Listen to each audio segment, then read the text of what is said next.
Boss is back, కొత్తగా ఉంది physique. పూర్తి వివరాలకు చదవండి రేపటి సాక్షి హైదరాబాద్ ఎడిషన్. ఒకటి నగేష్, ఇక్కడ కాంగ్రెస్కు ప్రత్యామ్నాయం ఏమున్నది చెప్పండి.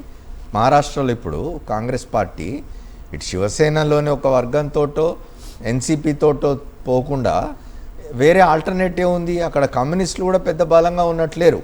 ఒకప్పుడు కమ్యూనిస్టులు మహారాష్ట్రలో ముఖ్యంగా ముంబైలో ట్రేడ్ యూనియన్ మూవ్మెంట్ చాలా బలంగా ఉండే, కమ్యూనిస్ట్ ట్రేడ్ యూనియన్ మూవ్మెంట్ చాలా బలంగా ఉండేది. ఇవాళ కమ్యూనిస్టులు కూడా చాలా బలహీన పడిపోయినారు. ఇవాళ అక్కడ వేరే పార్టీలు లేవు. మరి కాంగ్రెస్ ఎవరితో కలవాలి, ఎవరితో పొత్తు పెట్టుకొని పోటీ చేయాలి? ఒంటరిగా పోయింటే ఏమన్నా తేడా ఉండేదా? ఒంటరిగా పోయింటే ఏమన్నా మంచి పర్ఫార్మెన్స్ ఇచ్చి ఉండేదా కాంగ్రెస్ మహారాష్ట్రలో?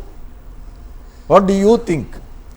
నో ఇప్పుడు ఏంటంటే కాంగ్రెస్ పార్టీ అక్కడ స్లోగా కిందకి పడిపోతున్నది. ఎందుకైతే కాంగ్రెస్ పార్టీకి రెండు ఉన్నాయండి. మొన్నే కదా సార్ పార్లమెంట్ ఎన్నికల్లో మంచి పెర్ఫార్మెన్స్ చూపించారు. ఇది కాంగ్రెస్ పార్టీకి పార్లమెంట్ ఎన్నికల్లో ఎస్, అదేమిటంటే దాని మీదే వాళ్ళు బాగా హోప్స్ పెట్టుకున్నారు. ఇది బట్ అది కాలేదు. అది ఇందాక మనం అనుకున్నట్టుగా క్యాంపెయిన్ అంత కాన్సన్ట్రేట్ చేయలేదు మహారాష్ట్ర. మీరు అన్నట్టుగా మహారాష్ట్ర ప్రజలు ఈ కాంగ్రెస్ ఎన్సీపీ కాంగ్రెస్ శివసేన కలవడాన్ని జీర్ణించుకోలేకపోయినారు మహారాష్ట్ర ప్రజలని మీరు చెప్తున్నారు కదా.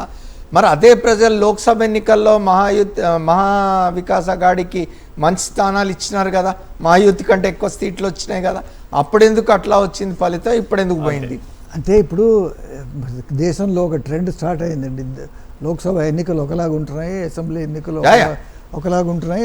ఎన్నికల ఫలితాలు దానికి ఫలితాలు దానికి అక్కడ ఏమిటంటే వేరేగా చేశారు. అక్కడ ఎందుకు చేశారో అనేది అది ఆశ్చర్యంగానే ఉంది. ఎందుకంటే కొంత మేల్కొంది అనుకోవచ్చా? ఈ పార్లమెంట్ ఎన్నికల తరువాత మహాయుతి మేల్కొంది, అధికార పార్టీ మేల్కొంది, కొంత ఆకట్టుకోగలిగింది.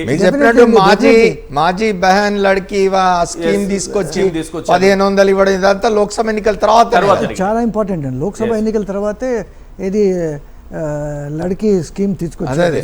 దాంట్లో నెలకు 1500 ఎంతో ఇస్తున్నారు వీళ్ళకి. ఇప్పుడు 2100 ఇస్తామని చెప్పినారు, పెంచుతామని కూడా చెప్పినారు. సో ఇది బాగా పనిచేసిందండి.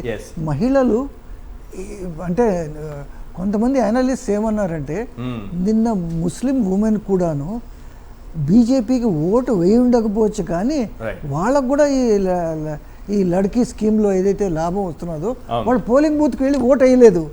సో అంత మట్టుకు వీళ్ళకి బెనిఫిట్ అయింది బీజేపీకి, కూటమికి.